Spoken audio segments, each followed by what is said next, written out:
Ang kwentong ito ay hango sa totoong buhay. Mula ito sa isa nating kabayan na itago na lang natin sa pangalang Popoy. Walang eksaktong taon. Probinsya ng Iloilo. Kung minsan ang kakayahan ay hindi makikita sa panlabas na anyo, ito ang pinatunayan ng ating karakter sa kwentong ito. Naninirahan kasama ng kanyang tiyuhin itong si Popoy. Mula sa angkan ng mga antingero ang binata. Ngunit hindi katulad ng kanyang mga kaanak. Walang alam ang binata sa lihim na karunungan. Nasa edad 18 si Popoy ng mga panahong ito. Hindi nakapagtapos ng kolehiyo. Tumulong na lang sa paghahanap buhay sa pamilya. Bilang mula sa angkan ng mga antingero, hindi lingid kay Popoy ang mga ritual, dasal, at kung ano-ano pang mga gawain ng isang taong may alam sa lihim na karunungan.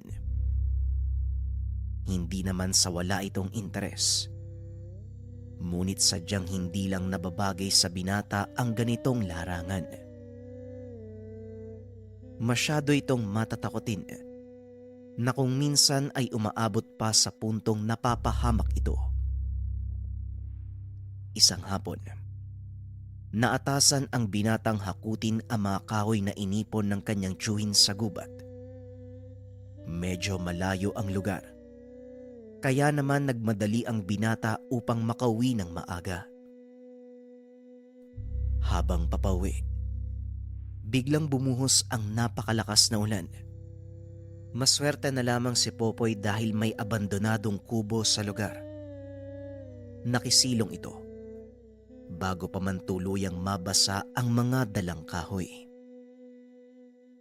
Habang nakaupo at inaantay ang pagtila ng ulan, kumulog ng napakalakas. Kasunod nito ang matalim na tama ng kidlat. Takot na takot ang binata dahil napakalapit lang ng punong tinamaan nito. Halos hindi makaalis sa kinauupuan si Popoy. Nanginginig ang katawan at nanlalamig. Lalo pa nang tumama sa parehong puno ang isa pang kidlat. Sa isip-isip ng binata, tila sinasadya ng langit na patamaan siya ng kidlat.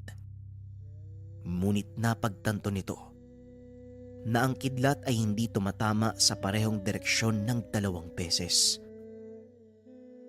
Naalala ni Popoy ang sinabi ng tiyuhin tungkol sa mga mutya, partikular sa pangil ng kidlat. Kapag 2 beses kinagat ng ahas na gawa sa kuryente ang isang puno, naiiwan ang pangil nito.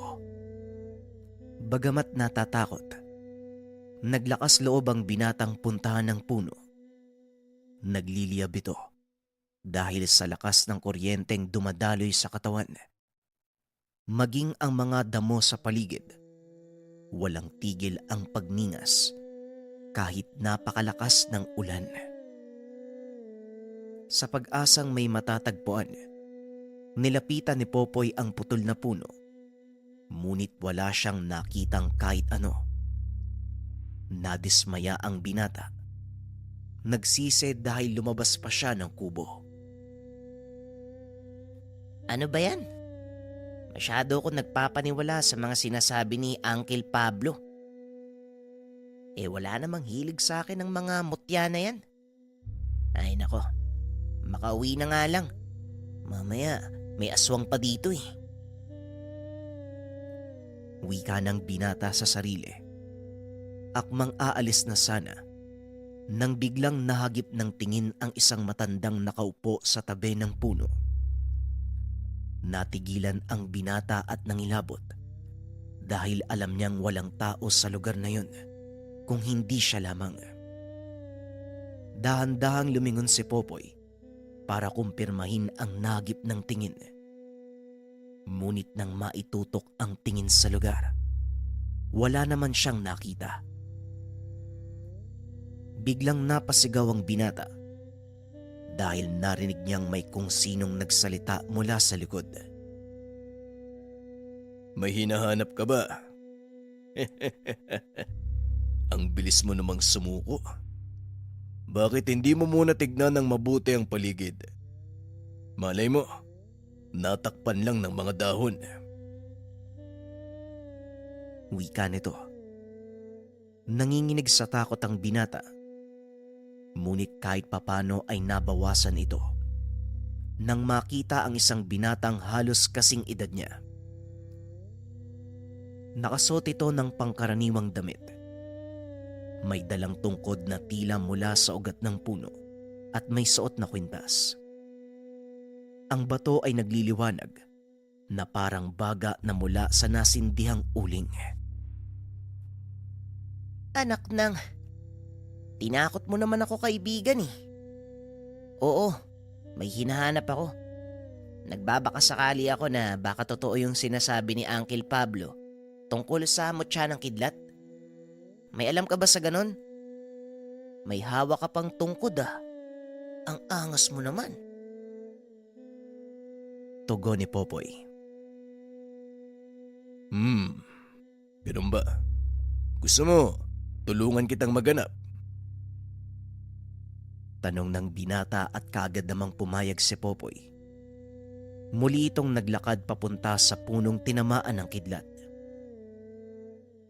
Ang sabi kasi sa akin ng chewing ko, kapag 2 beses daw tumama ang kidlat sa iisang lugar, nag-iiwan daw yun ng pangil eh. Yun ang...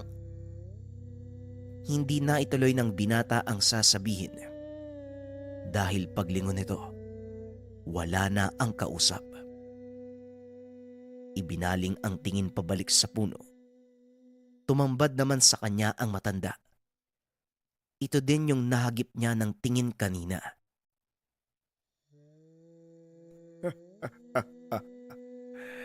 Ito ba? Ito ba ang hinahanap mo, Popoy? Wika ng matanda. Sabay pakita ng isang maliit na bilugang bato na halos kasing laki lang ng hintuturo ng binata. Halos mapatalon si Popoy sa takot nang makita ang matanda. Dali-dali itong tumakbo palayo. Kaso nga lang, muli niyang nabangga ang binata. Ano ka ba, kaibigan? Kumalma ka. Hindi kita sasaktan. Ako si Maduag. Ako ang bantay ng mutyang ito. At ikaw ang napili kong tagapangalaga. Wika ng binata. Sabay abot sa kanya ng mutya. Bakit ako? At saka, nasan yung matanda? Tumawa ng malakas si Maduag. Nagpalit ng anyo. Sa pagkakataong iyon, ang matanda na ang kaharap ni Popoy. Ay, naku talaga, oo. Ako at ang binatang nakita mo ay iisa. May kakayahan akong magpalit ng anyo sa kahit anong naisin ko. Isa kong engkanto. Ang tawag yung mga tao sa amin ay linte. Pero ang lahi namin ay tinatawag na tahang kilat. Pagpapaliwanag ng matanda. Sa mga hindi nakakaalam, kadalasang nagiging reaksyon ng mga tao ay salitang linte na kung ibig sabihin sa Kabisayaan, isang uri ng pagmumura. Ngunit ang totoong kahulugan nito ay kidlat. Marahil ngayon nyo lang din narinig ang lahing engkanto na tahang linte o tahang kilat. Yon ay sa kadahilan ng kakaunti lang sa mga ito ang nagpapakita sa mga tao. Kadalasan silang gabay ng mga mutya, partikular sa pangil ng kidlat. Lalo na kung ito'y natagpuan ng isang antingero mula sa 2 kidlat na tumama sa iisang direksyon. Sinasabi ding dala ng unang tama ng kidlat ang mutya at ang ikalawa naman ay ang gabay nito. May kakayahang magbagong anyo ang mga tahang kilat Maaari silang mag-anyong tao o hindi kaya naman pusa. Sa ibang kaso ay puting ahas o bayawak. Ang totoong anyo ng mga nilalang na ito ay purong enerhiya. Wala silang katawang kagaya sa ibang engkanto at pinaniniwalaan ding sa kalangitan ang tahanan ng mga ito. Bumababa lamang sa mundo upang makisalamuha sa mga tao. Balik tayo sa kwento. Kung ganun, bakit ako'y napili mong tagapangalaga? Pwede namang iba. At isa pa, hindi ako kagaya ng chewin ko. Wala akong kakayahang gumamit ng mga mutya o kahit nga magpaganda ng mga dasal. Hindi ko kayang gawin. Mga laga pa kaya ng mutya? Ako nga halos di na makaligo eh. Tugon ni Popoy. Hindi naman kailangang may alam ka. Masyado mong inaalala ang mga bagay na yon.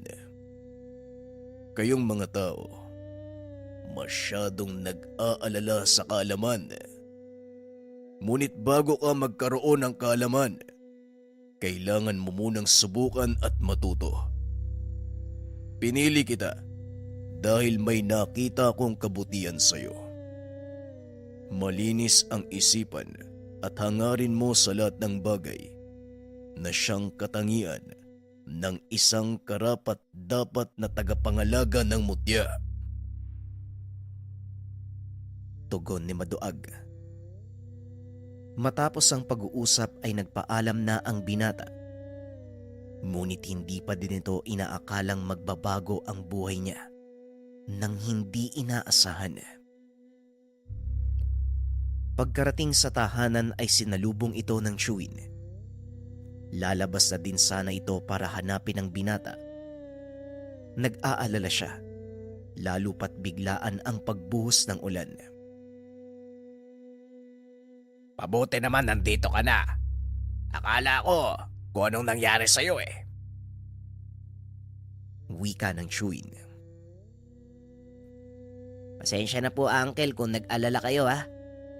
Inabutan kasi ko ng malakas na ulan dun sa abandonadong kubo. Tugon ni Popoy. Walang problema. Ang mahalaga ay nakauwi ka ng ligtas. Sige na, magbihis ka na muna at kumain. Nauna na ako maghapunan eh. Ang tagal mo kasing umuwi. Muling wika ng chewin. Matapos magbihis ay dumiretso na ito sa hapag. Napansin naman ng tiyo ang kakaibang aura ng binata, kaya kagad niya itong nilapitan.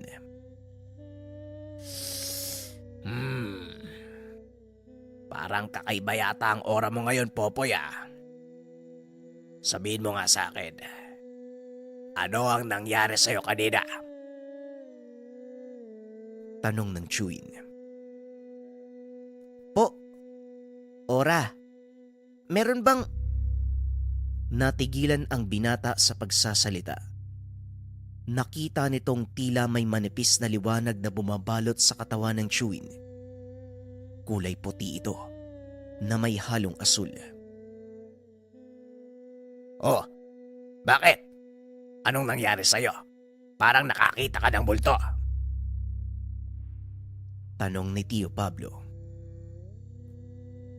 Kasi po, may nakabalot na liwanag sa inyo.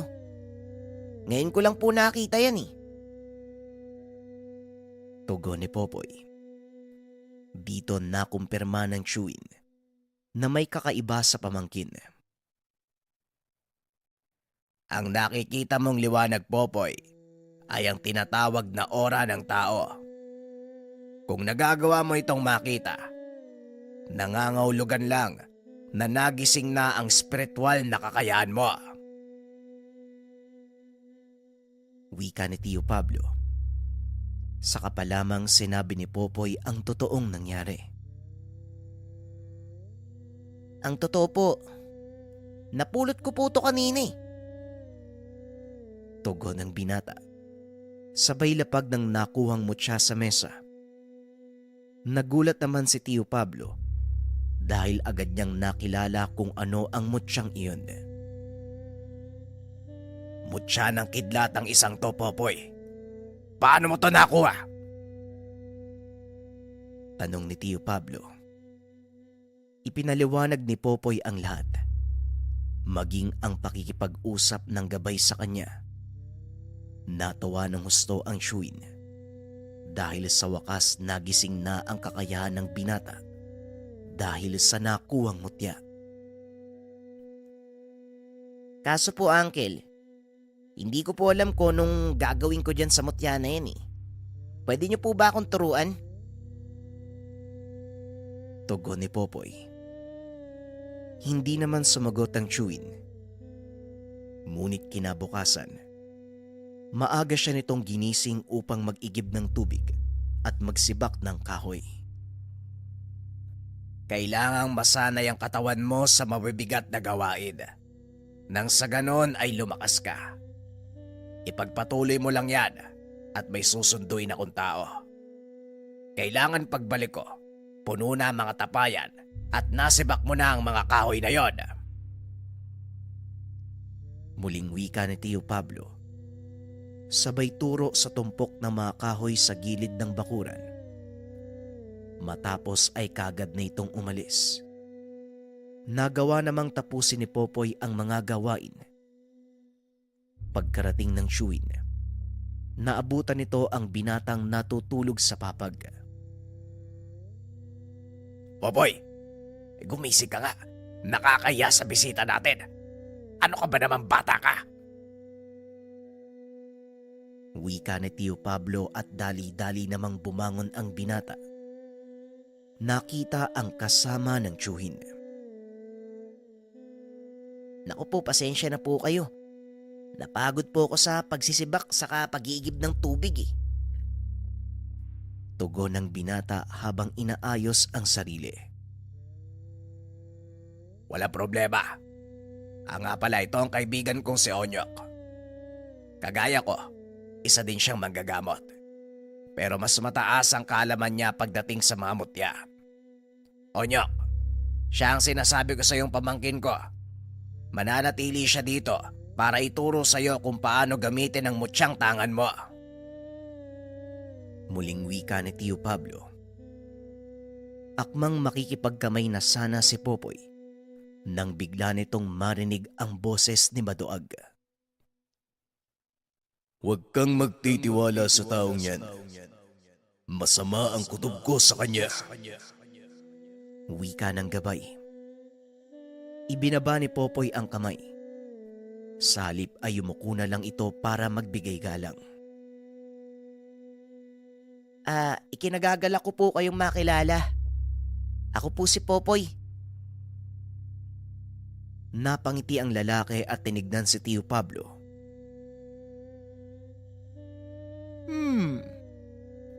Mukhang mahababang pagsasanay ang pagdadaanan natin ito. Magsisimula ako sa pagbibigay ng respeto. Wika ni Onyok. Ay nako, pasensya ka na, Onyok. Ganyan lang talaga si Popoy pero mabait na bata yan. O siya, pumasok na muna tayo ng tahanan. Hapon naman eh.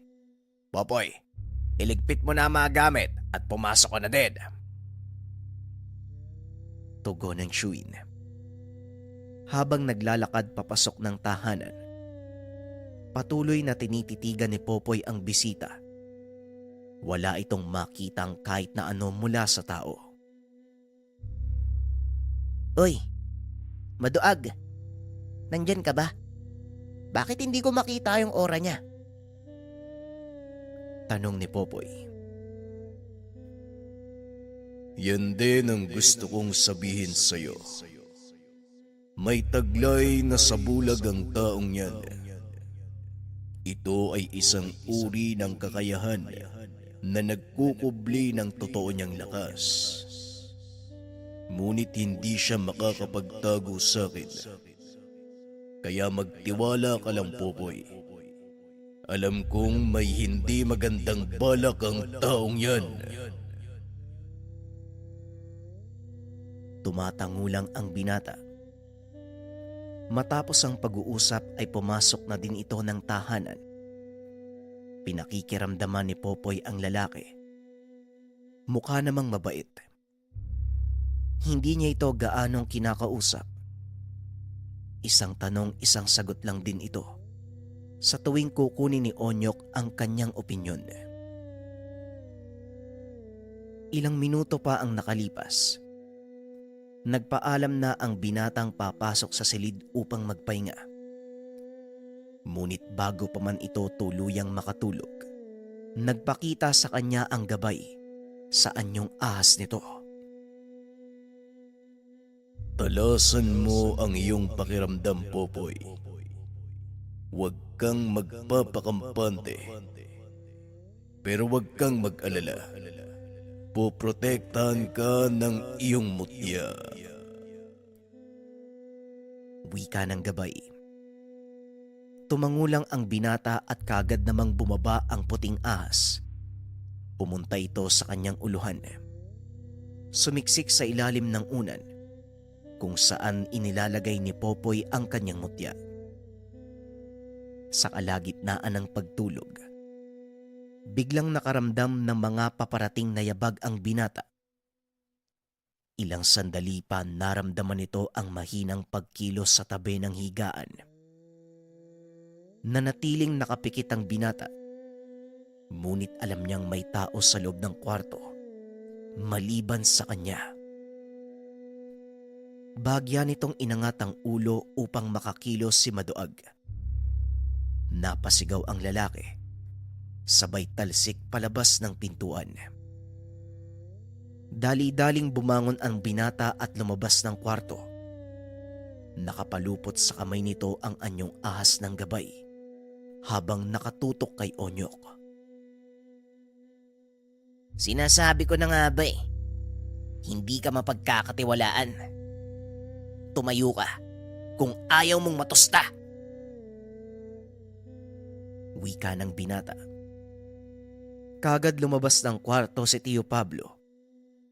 Laking gulat nito nang makitang nakahandusay sa sahig si Onyok. Popoy, anong ibig sabihin nito? Bakit mo inatake si Onyok? Tanong ni Tio Pablo. Hindi maganda ang balak ng tao niyan sa akin. At yun ang gusto kong malaman. Ngayon tumayo ka at magpaliwanag, Onyok. Tugon ng binata. Marahan namang tumayo ang lalaki. Naupo ito habang sinasapo ang dibdib. Ma'am Pablo, hindi mo naman sinabi. Aktibo pala yung gabay ng mutyang hawak ng pamangkin mo. Wika ni Onyok. Kaya nga sinabi ko sa'yo mag-iingat ka. Dahil mutya ng kidlat ang hawak ni Popoy. At ikaw naman, Popoy, ibaba mo yung kamay mo. Sinusubukan ka lang ni Onyok. Tugon ng tiyuhin at kagad kumalma ang binata. Ibinaba ang kamay. Napagtanto nito. Walang ibang nakakakita sa kanyang gabay kung hindi siya lamang. Matulog na po tayo. At ikaw naman, Onyok, huwag kang gagawa ng kahit ano kung ayaw mong tuluyan ka ng gabay ko. Wala man akong nakikita sa'yo, pero hindi maganda yung kutob ko sa pagkatao mo. Kaya hanggat maaari lumayo ka sa akin. Mukhang hindi ko na kailangan ng tulong sa pagsasanay. Bukas sa bukas, makakaalis ka na. Wika ni Popoy. Sabay pasok sa silid. Kinabukasan maagang nagising ang binata. Sinimulan ang paggawa ng gawaing bahay. Nakaupo lang sa sulok sina Tio Pablo at Onyok habang pinagmamasdan ang kilos ng binata. Ilang sandali pa ang lumipas. Nagpahinga ang binata sandali. Naupo ito sa lilim ng kahoy habang ipinapagpag ang damit na basang-basa ng pawis. Nilapitan ito ni Onyok upang kausapin. Mukhang hindi mo na kailangan ng tulong ko ah. Kung ganun, bakit hindi natin subukan kung talagang alam mo nang gamitin ang kakayahan mo? Halika, sumunod ka sa akin. Wika ni Onyok. Ngunit hindi umalis sa kinauupuan ng binata. Pasensya na pero nagpapahinga ako eh. Hindi ba nasabi ko sa'yo na umalis ka na? O baka talagang gusto mo lang mapahamak? Hindi ka rin nakikinig sa mga sinasabi sa'yo eh no? Tugon ng binata. Nakikinig lang si Tio Pablo sa usapan ng dalawa. Nanibago ito sa kinikilos ng binata. Alam mo, wala akong masamang tangka sa'yo. Kagaya ng sinabi ng tiyuhin mo, sinusubukan lang kita. Muling wika ni Onyok. Pasensya na talaga din ha. Pero wala akong tiwala sa'yo. Ngayon umalis ka na. Hanggat may natitira pa akong respeto. Wika ni Popoy. Sa pagkakataong iyon lumapit na si Tio Pablo. Alam nitong hindi maganda ang kakalabasan ng pag-uusap ng dalawa. Popoy, sandali lang ha. Tama na yan. Onyok, sige na. Ako nang bahala sa pamangking ko. Ay pasensya ka na. Wika ni Tio Pablo. Kaso nga lang, muli na namang nagsalita si Onyok. Hindi man Pablo, hindi ako pumunta dito para ipahiya ang sarili ko sa isang baguhan. Hindi mo pa ako kilala bata eh. Wala kang alam kung ano ang kaya kong gawin sa'yo. At wala din akong pakialam kahit mutya ng kidlat yang tangan mo. Tignan natin. Magsubukan tayo. Tugon ni Onyok. Matapos ay naglabas ito ng libreta. Isinuot ang kanyang medalyon, sabay usal na mga dasal. Sa pagkakataong iyon, tumayo si Popoy. Bahagya namang umatras si Tio Pablo. Alam niya na hindi na mapipigilan pa ang dalawa. Dinukot naman ni Popoy ang mutya sa bulsa nito. Laking gulat ni Tio Pablo dahil biglang kumislap ang kidlat. Napakaliwanag ng kalangitan. Nasundan pa ito ng malakas na pagkulog na tila ba tinatawag sa iisang direksyon.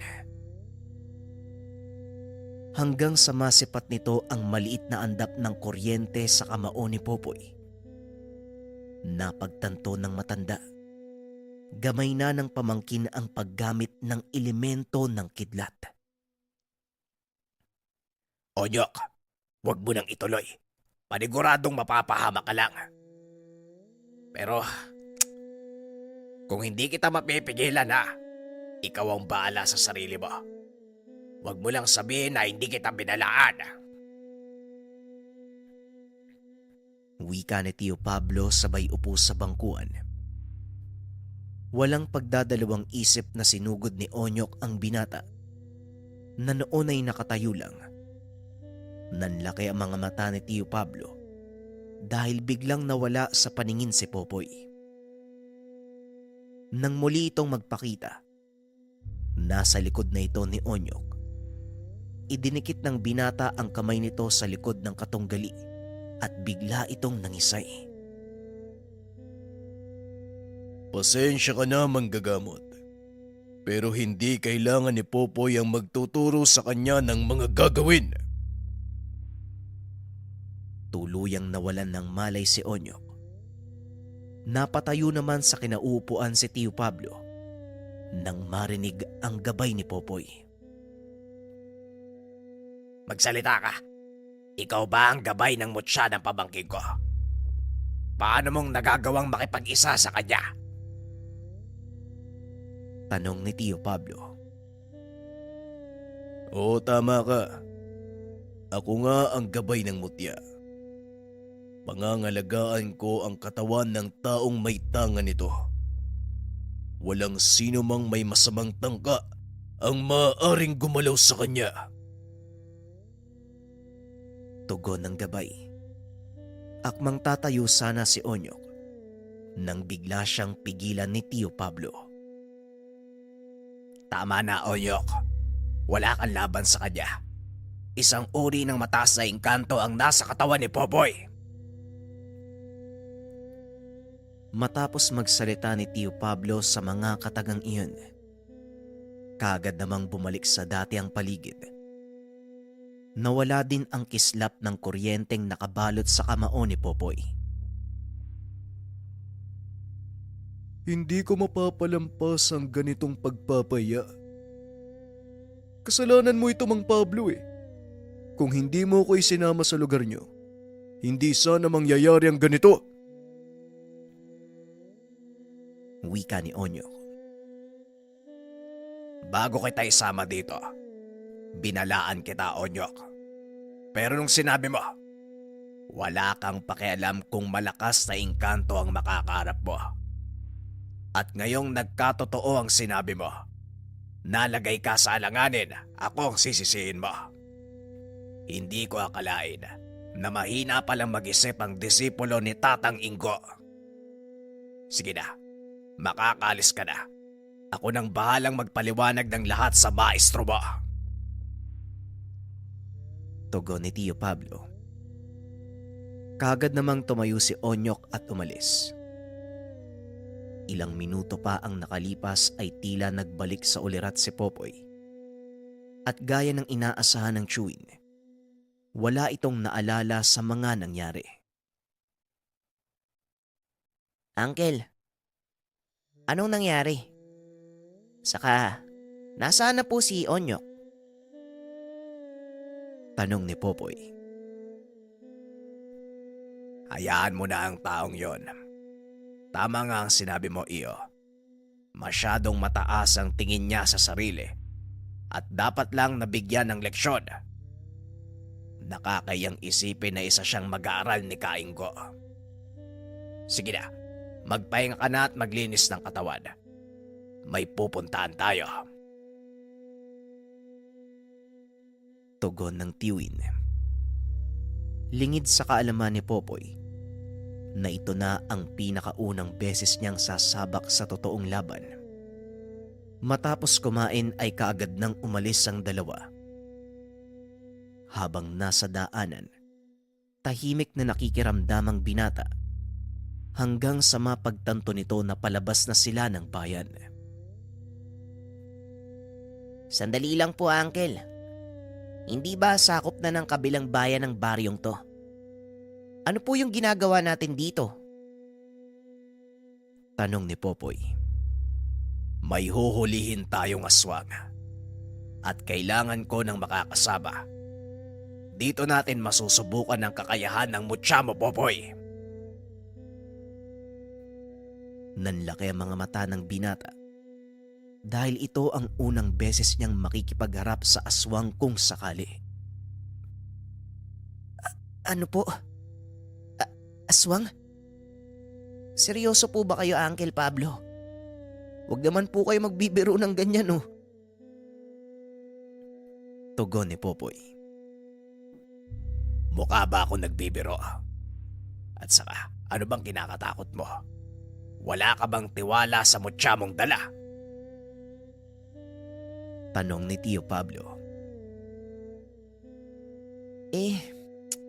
Hindi naman po sa ganun, Tiyo. Kaso, aswang ang kakalabanin natin eh. Alam niyo naman po na ito yung unang beses kong sasama sa inyo.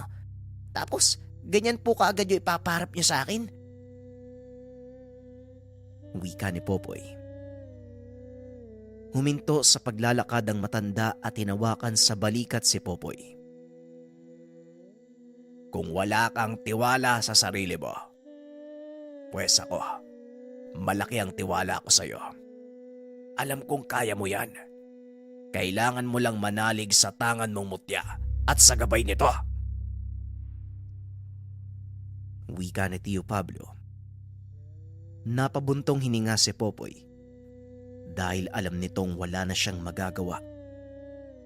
Bagaman nagdadalawang isip, tumuloy pa rin sa pagsama ang binata. Ilang sandali pa ay narating na nila ang tahanan ng taong nagpatawag kay Tio Pablo. Itago na lang natin sa pangalang Dodong. Mabuti naman nakarating kayo, Pablo.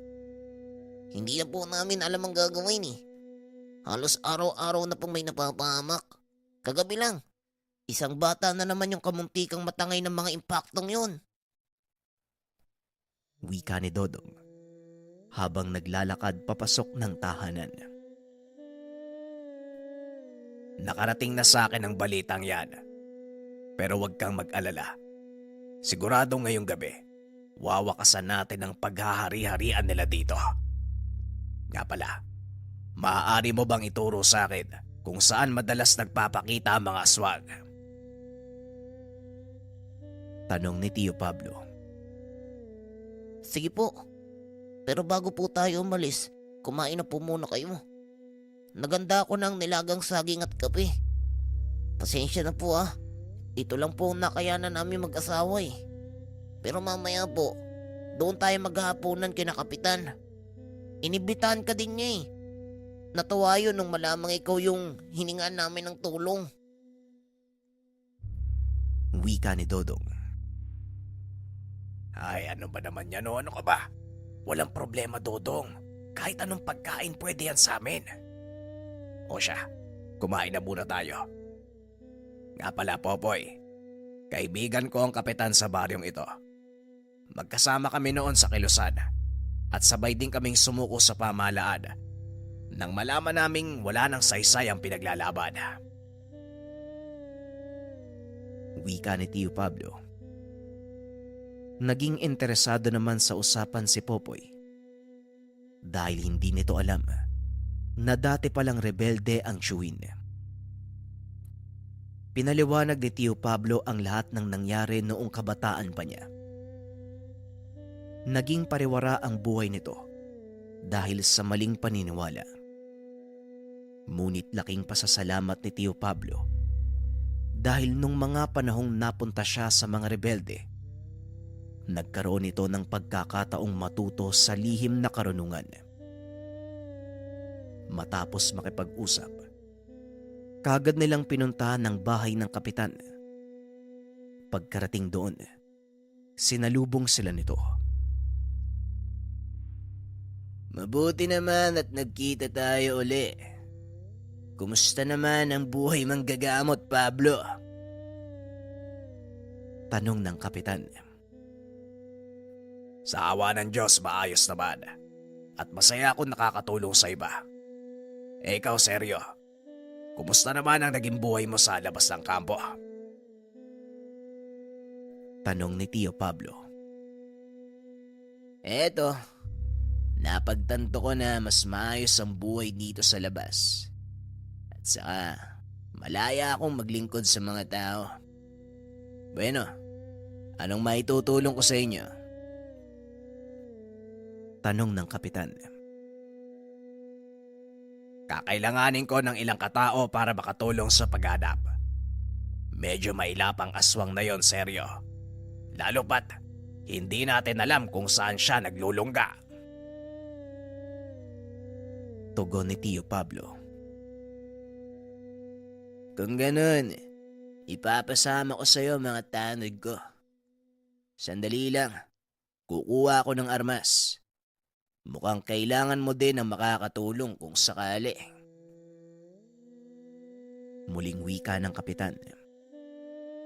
Matapos pag-usapan ng mga plano, kagad nang lumakad ang pangkat sa paunguna ni Tio Pablo. Tahimik lang ng mga sandaling iyon si Popoy. Pinakikiramdaman ng paligid. Inaantay ang susunod na kilos ni Tio Pablo. Ilang sandali pa ay narating na nila ang lugar na itinuro ni Dodong. Isa itong daan papasok sa malawak na tubuhan. Wala nang bahay sa gawing iyon, kaya wala masyadong nagdaraan. Mukhang tama nga ang sinabi mo, Dodong. Ito nga ang kadalasang tambangan ng mga aswang. Ngayon, ang kailangan nating gawin. Nahinto sa pagsasalita si Tio Pablo nang bigla itong nakarinig ng sigaw mula sa isang kasama. Dali-daling tumakbo ang grupo papunta sa pinanggalingan ng sigaw. Laking gulat ng binata dahil nakita nila ito na nakasabit ng patiwarik sa puno. Laking pasasalamat ng lahat dahil buhay pa ito. At ayon sa mga kasamahan, isang malaking anino ang dumagit sa kanya at isinabit doon sa may puno. Muling nag-ikot sina Tio Pablo. Sa pagkakataong iyon, napaiwalay si Popoy sa chewin dahil sumama ito sa kapitan. Habang naglalakad, napansin ng binata ang mga bakas ng paa sa lupa. Malapit ito sa ilog, kaya naman maputik ang paligid. Sinundan ni Popoy ang mga bakas at hindi na malayang napaiwalay na ito sa grupo. Nakarating sa pangpang si Popoy nang biglang magpakita ang gabay. Maganda ka, Popoy. Nandito na ang aswang sa paligid. Wika nito. Matapos ay biglang nakarinig ng kaluskos ang binata. Tumambad sa kanyang harapan ang isang malaking aso. Napako sa kinakatayuan ng binata dahil ito ang una niyang pagkakataon na makaharap ang lihitimong aswang. Sa ngayon, hayaan mong ako ang makipaglaban. Wala kang maaalala pagkatapos, pero wag mo nang isipin yun. Ang mahalaga, matalo natin ang nilalang na ito. Wika ni Magdoag. Matapos ay nawalan ng malay si Popoy. Sakto namang nakarating ang kapitan at si Tio Pablo. Nakita ng mga itong nakikipaglaban si Popoy sa isang nilalang. Akmang susugod na ang ilan pa sa mga tao ng kapitan. Ngunit pinigilan sila ni Tio Pablo. Sandali lang. Hayaan niyong makipaglaban ang pamangkin ko. Wika ni Tio Pablo.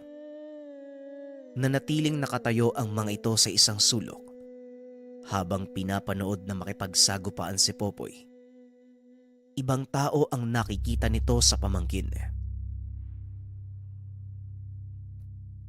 Ibang klase kang magturo, Pablo. Nakikita ko sa mga kilos ng pamangkin mo ang kausayan mo noong kabataan pa natin. Wika ni Kapitan Seryo. Ano?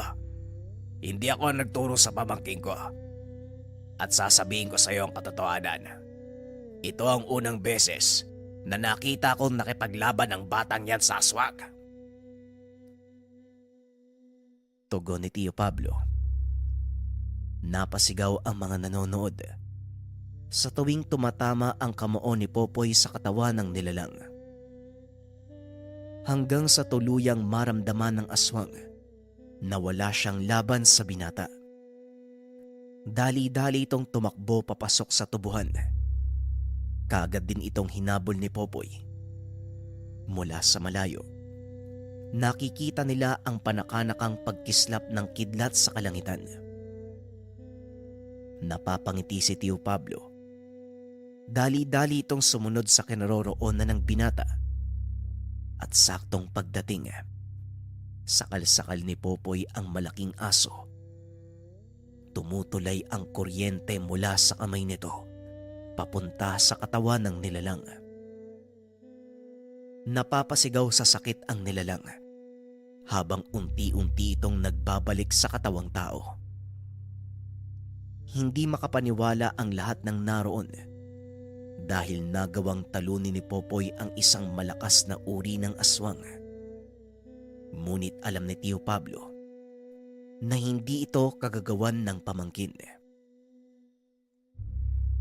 Matapos ang laban ay lumapit ang kapitan kay Popoy. Binati niya ito. Sabay sabing sila na ang bahala sa aswang. Ngunit tumanggi ang binata sa gusto nitong mangyari. Pasensya na, Kapitan. Pero hindi ko maaaring ibigay sa inyo ang aswang na ito. Bagaman marami siyang napinsala, isa lang din siyang nilalang na nakikipaglaban upang mabuhay. At hindi ko hahayaang magdusa siya sa inyong mga kamay. Alam ko kung anong pinaplano nyo. Kaya sa muli, pasensya na. Hindi ko yon maaaring hayaan. Wika ng binata. Kagad lumuhod sa tabi ng nag-aagaw buhay na aswang. Binulungan niya ito. Idinikit ang kamay sa katawan ng nilalang. Sabay pakawala ng sapat na kuryente upang tuluyan na itong mamahinga. Anak nang, bakit mo naman tinuluyan? Marami pa dapat akong itatanong sa kanya eh.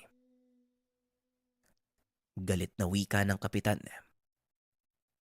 Tinitigan siya ng masama ni Popoy at saka tumugon. Nasagot ko na yung katanungan nyo bago pa kayo magtanong eh. At kung hindi mo nauunawaan, uulitin kong sinabi ko. Kagaya nating mga tao, nilalang din sila na nakikipaglaban para mabuhay. Meron din silang karapatan na mamayapa sa mabilis na kamatayan, Kapitan. Wika ni Popoy. Matapos magsalita ay kagad itong lumakad palayo. Nakangiti naman si Tio Pablo dahil alam nitong napaya si Kapitan Seryo sa sinabi ng binata.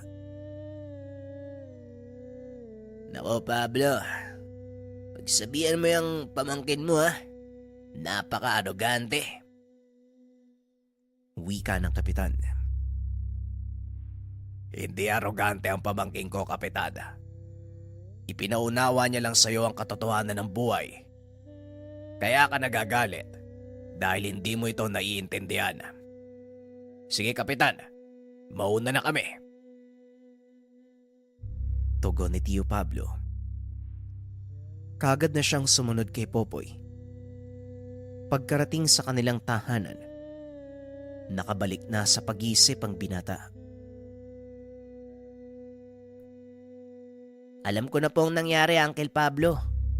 Ang gabay ko mismo nagkwento sa akin kung anong ginawa niya.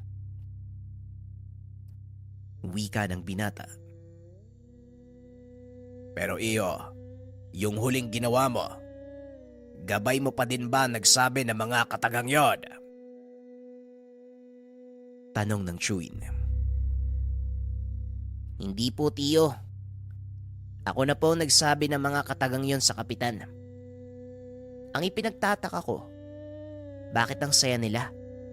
Walang masaya sa nangyari dahil isang buhay ang nawala. Hindi kasalanan ng mga aswang yun eh, kung bakit kailangan niyang pumatay.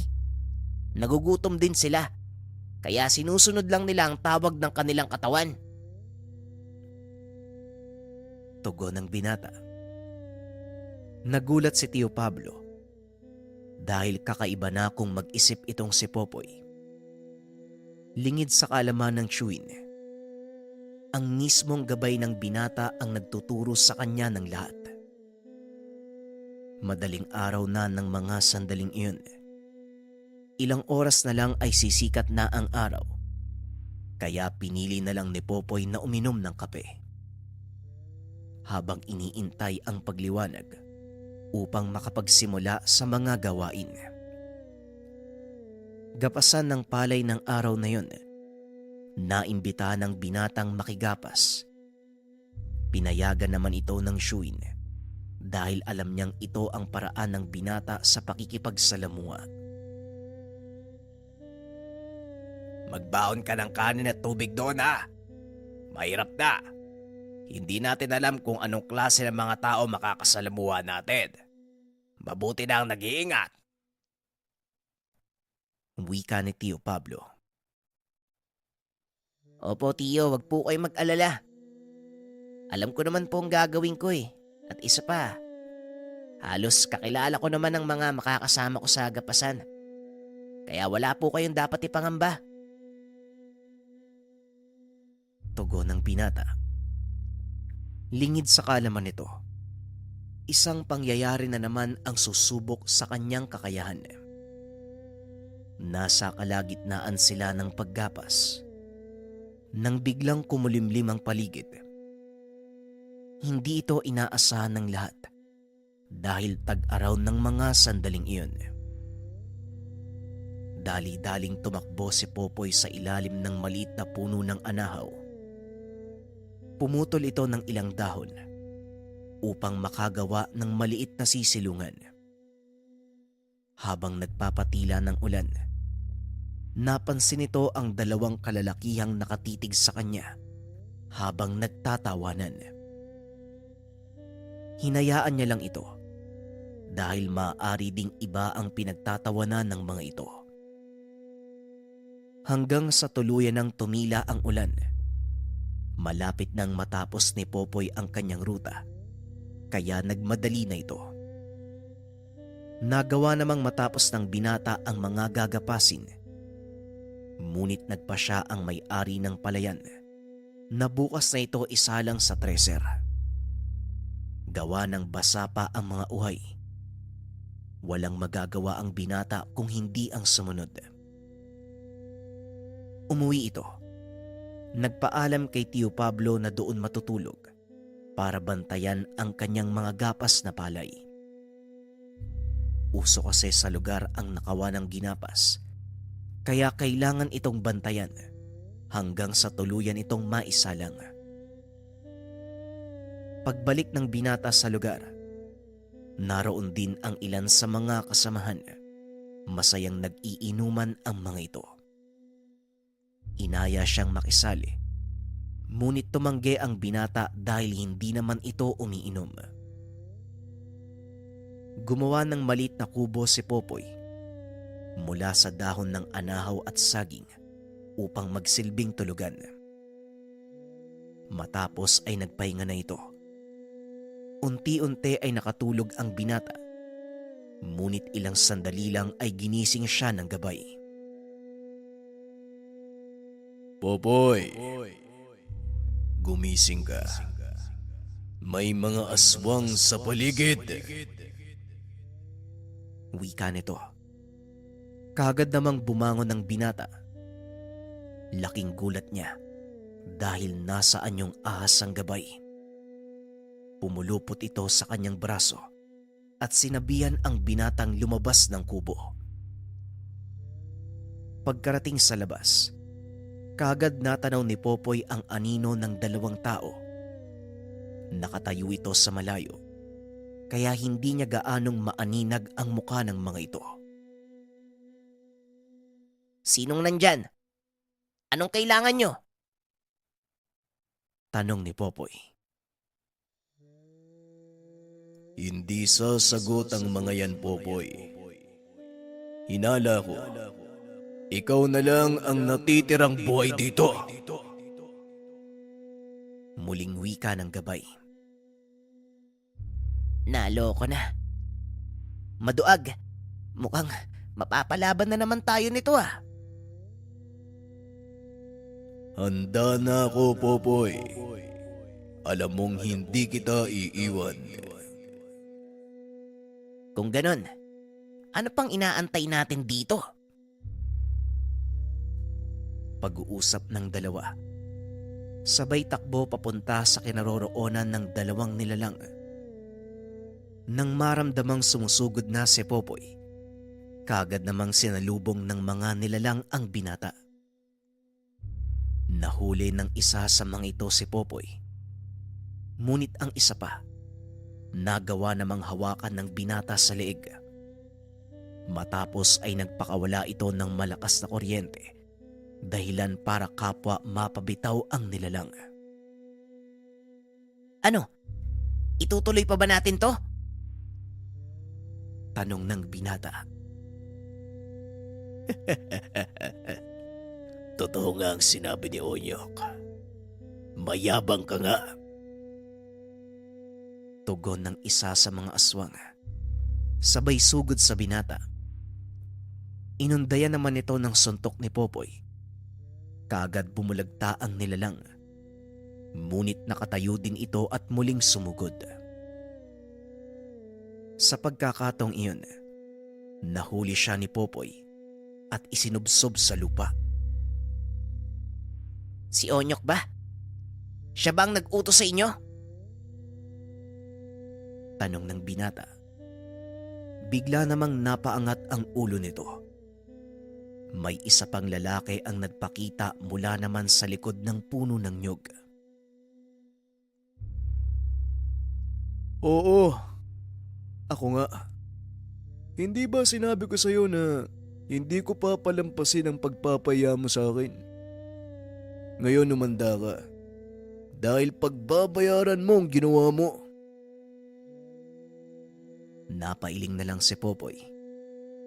Kagad nang tinapos ang dalawang aswang upang walang maging sagabal sa laban.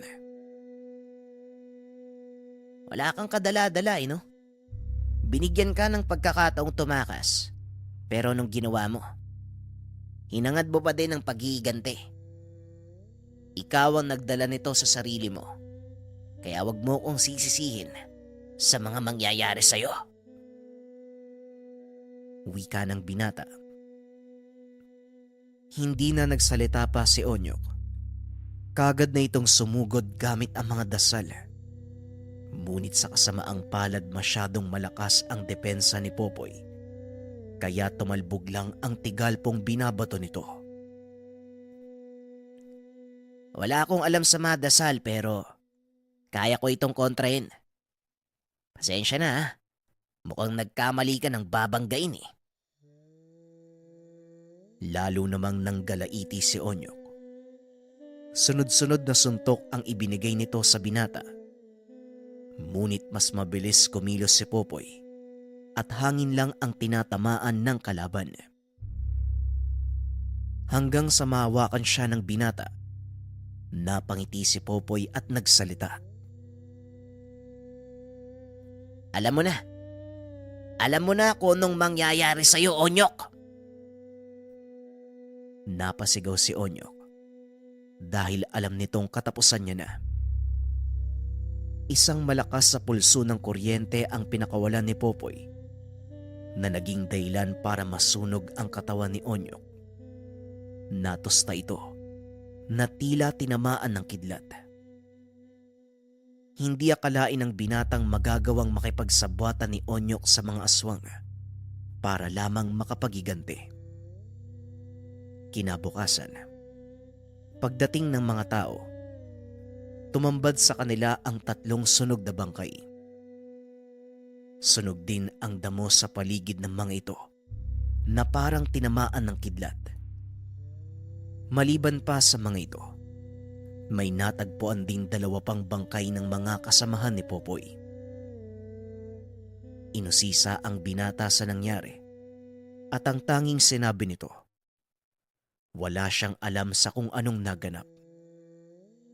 Tinanggap naman ng mga otoridad ang dahilan nito dahil maging siya ay walang naaalala sa mga nangyari. At kung hindi dahil sa gabay, hindi niya ito malalaman. Sa kaganapang iyon, tuluyang nalaman ng mga tao ang totoong kakayahan ni Popoy. Ito ang naging daan upang makilala siya bilang mamamatay aswang. Nalagay sa panganib ang buhay ng magtiyuhin sa baryong iyon, kaya pinili nilang umalis. Namuhay sa malayong lugar kung saan walang nakakakilala sa kanila. Namuhay ng payapa ang binata. Kaso nga lang, alam niya rin sa kanyang sarili, hindi pa tapos ang lahat. Patuloy siyang pinapaalalahanan ng gabay. Huwag magpakampante. Dahil anumang oras, maaaring manggambala ang anumang nilalang o kahit anong uri ng elemento Dahil sa oras na magkaroon ka ng karanasan, magkaroon ng ugnayan sa mga nilalang, kailanman hindi na ito matatapos.